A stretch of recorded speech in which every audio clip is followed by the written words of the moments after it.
Peace, prosperity, and love, beautiful people. Welcome to Gracefully Imperfect, a podcast for the Black and African diaspora in material of socioeconomics, politics, religion, and so forth. The centrality of this podcast is immersive empathy, introspection, deep thought, soul-serving conversation and communication, all in the light of unlocking the keys to vulnerability and transformation. During our time together, we will engage in topics related to mental and spiritual health experiences, the intersectionality of mental health and creativity, identity and culture, and any and all things related to healing from trauma, gathering insights, cultivating a deep sense of knowing, and repairing soul wounds. In the essence of communal love and collective consciousness, let us open our minds, lighten our hearts, settle our spirit, access soul intelligence, and affirm the richness of our humanity. Peace, blessings, and revolutionary love to all of you. This is Brother KD, and this is Gracefully Imperfect. And in this intimate, sacred space, we come together in unity, in the spirit of reciprocity and communalism, and we embrace the vulnerability and transformation one conversation at a time. So bring your imperfect selves, bring your full selves, your whole selves, and let's really engage in a very deep, intimate, reflective way. If you have been keeping posts of my LinkedIn, Instagram, Facebook, threads, you've noticed that I have launched a 2 programs. Well, 1 program and 1 service. And so the service that I just launched is called Liberatory Self-Knowledge. And I wanted to use this opportunity on this podcast, on this platform, to really speak to the context of what it is, what it's not, how it was formed, and what it is designed to help and support Black folks navigate through, and folks who are also non-Black. When I was developing liberation social work, it stemmed from Afrocentric scholarship, African history, African psychology, philosophy, wisdom traditions, the analysis of cultural deep thought within particular traditional societies, looking at cosmology, the ways in which our African ancestors viewed and understood the nature of being, the nature of reality. And I really started to pick up on some patterns, some themes per se. And even before the incursion and exploitation, manipulation, and domination of Europeans and Arabs, etc., on our ancient ancestors of the Nile Valley civilizations, we always had this thrust to be as free and as full and as rich as we possibly can. We have always had this proclivity to want to connect beyond ourselves to nature, to the universe, to the symbols of nature, to the essence of nature, and to each other. I find it very remarkable that even in this ancient time period, that yes, conflict was still there. There were still wars. There was still enslavement. There was still imperialism.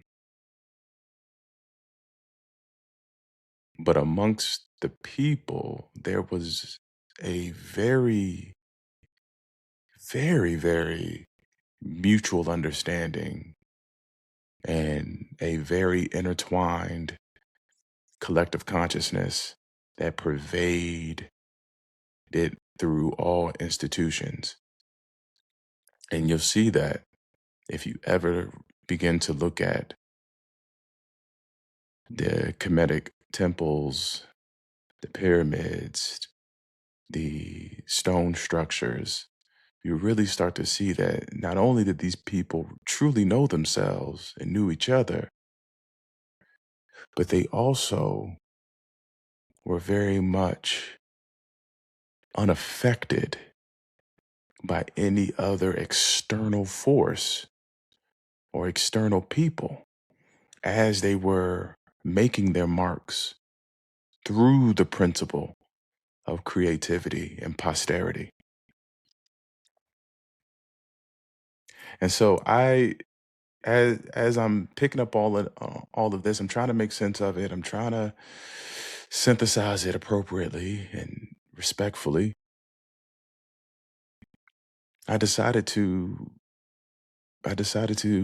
why not bring a liberatory relational system into the mix. And I know what you're thinking. Oh, maybe this sounds like therapy.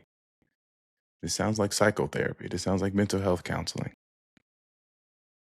And I want to make it very clear that psychotherapy, mental health counseling, all of those things, all those modalities were born out of healing practices, traditional healing practices. African people, before the professionalization of psychology, social work, professional counseling, etc., there was traditional healing traditions. And these healing traditions were multifaceted, meaning there were rituals, there was your herbs, your holistic medicine per se. There was counsel and advising from elders and leaders within your society, within your village, within your tribe, right? And so you had all these things already in place. And then as we move forward, and then the development of church and the institution of church organizations, then, Black people started to receive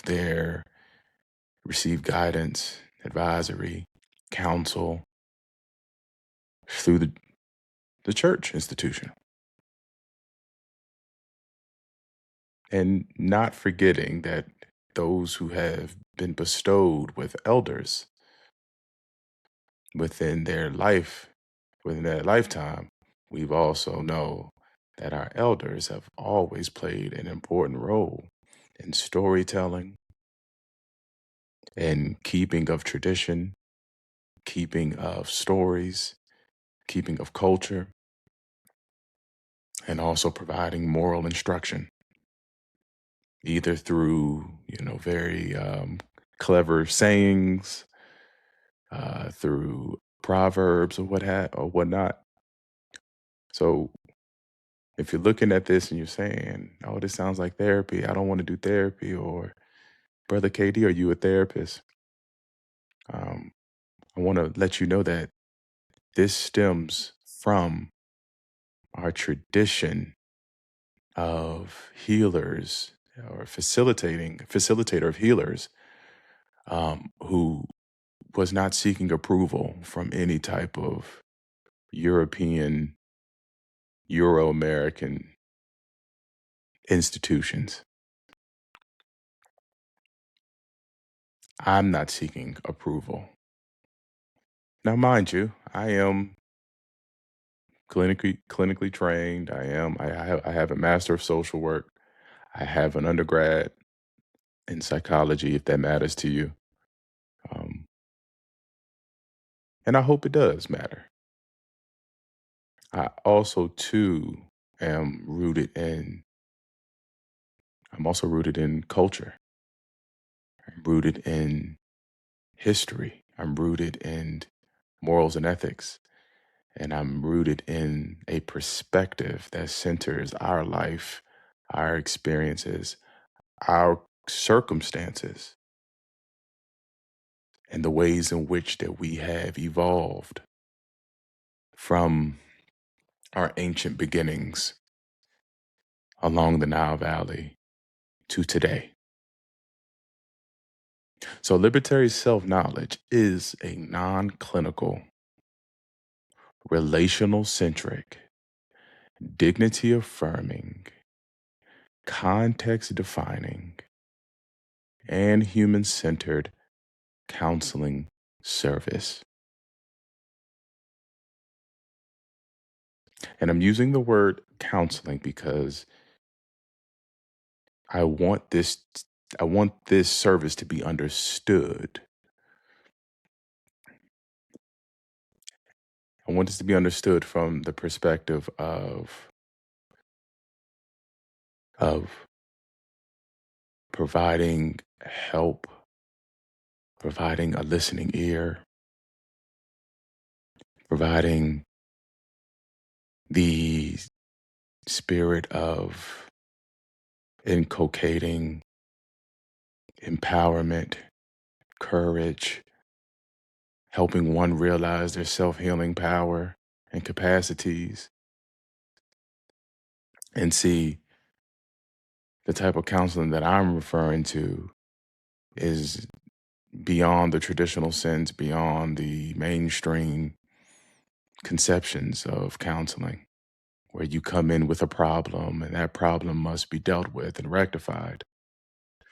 I'm looking at it, how do we help you realize your personal power, and how do we help connect your personal power to collective and group cohesion? Because the worldview of the Black person, the ethos of the Black person, is communal and it's spiritual. And so, with libertary self-knowledge, we will center your worldview, the way in which that you view nature, God, people, relationships, the values that you hold, the principles that you carry, the perspectives that you use as your compass, as your guide, and also as your filter. We will touch on what it is that makes your personhood expand and or constrict. We will touch on your consciousness, your culture, your history, and how these three dimensions are fundamentally interconnected. And everything in between, we will constantly affirm the dignity, the worth of your beingness. And so in this process, this enduring process, it is more than therapy. It is more than mental health counseling. It is a sacred reawakening, a spiritual reckoning. It is cultural reconnection.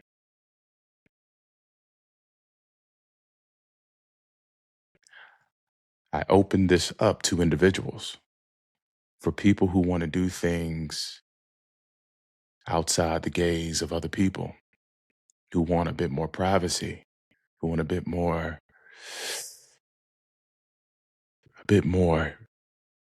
space and opportunity to sit in all the things that create distress and shame and anxiety, etc. Eventually, though, that individual-led effort must tie into a community collective effort in order for the liberation to continue to manifest itself and perpetuate itself. And so I open this to individuals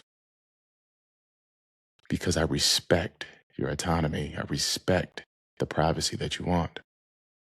And eventually, it is my hope and my optimism that the individuals will tie back in to the group process of liberatory self-knowledge. So if you, your kin, any one of your family members, your peers, your coworkers are interested in going through a sacred, intimate, thought-provoking, deep, relational process of reawakening, of reckoning, and reclaiming the power of self-knowledge and self-knowing, this is for you. I have done liberatory self-knowledge for so long before I even labeled it as such. In the military, when we're supposed to just do developmental counseling, I was always trying to learn I was trying to uncover the dimensions of my soldiers' character and identity and culture in order to help them realize the resources, strengths, and power that they possess.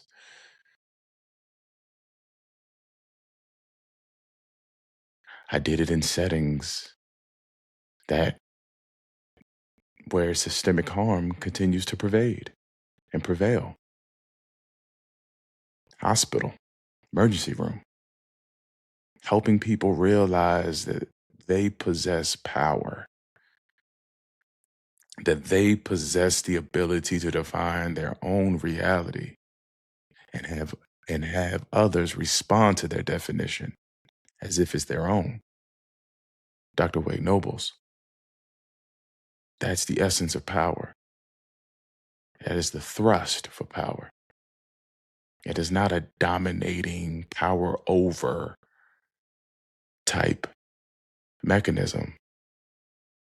It is, how do I become more self-determined, more courageous, more self-assured, more vocal and expressive, and more embodied in the way in which that I exercise my humanity and I connect my humanity to others and to the world over.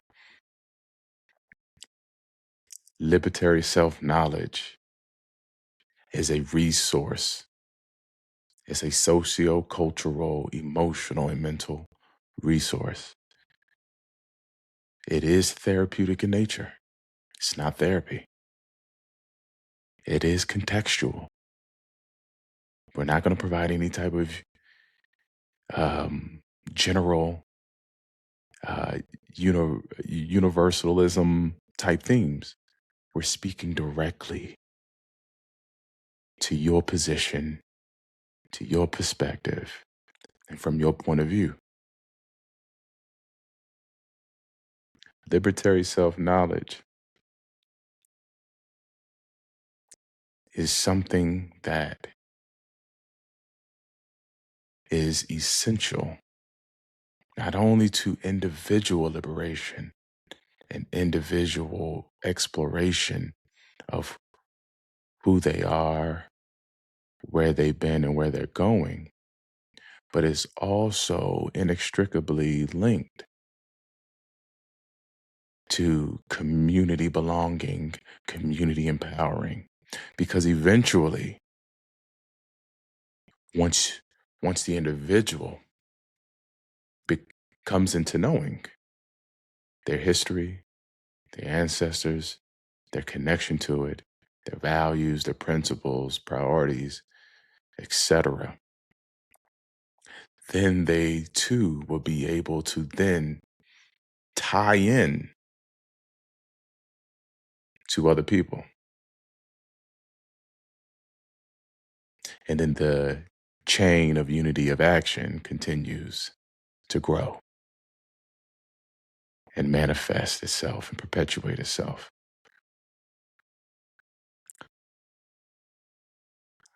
I will ask you, do you want to experience mental liberation? Do you want to experience a reconnection to the source of knowing, the source of being, belonging, and becoming? Do you want to experience a reawakening and a reckoning with a person who will not judge you, who will not criticize you, who will not impose on your consciousness, on your thoughts, on your ideas?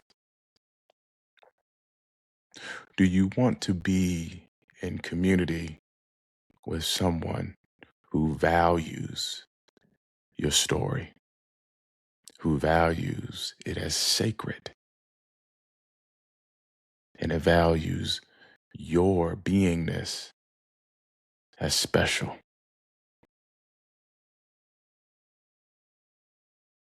Let us work towards collective liberation through the individual process. Let us prioritize mental liberation, realizing our power, reconnecting to our roots, and dismantling anything, any force that is creating miseducation. In this beautiful book, Know Thyself, Naeem Akbar, he writes about miseducation and education. And I look at liberatory self-knowledge as a co-creative, social, cultural, and educational process.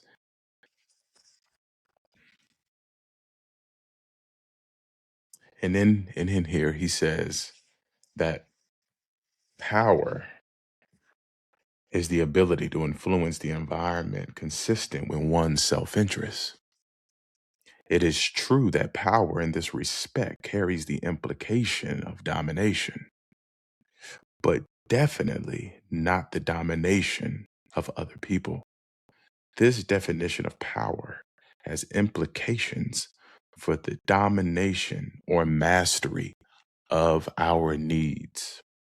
Power is intended to put people into the unique position that they can obtain and achieve within the context of their environment, those things that maximize their survival and the continuation of themselves to the best of their ability.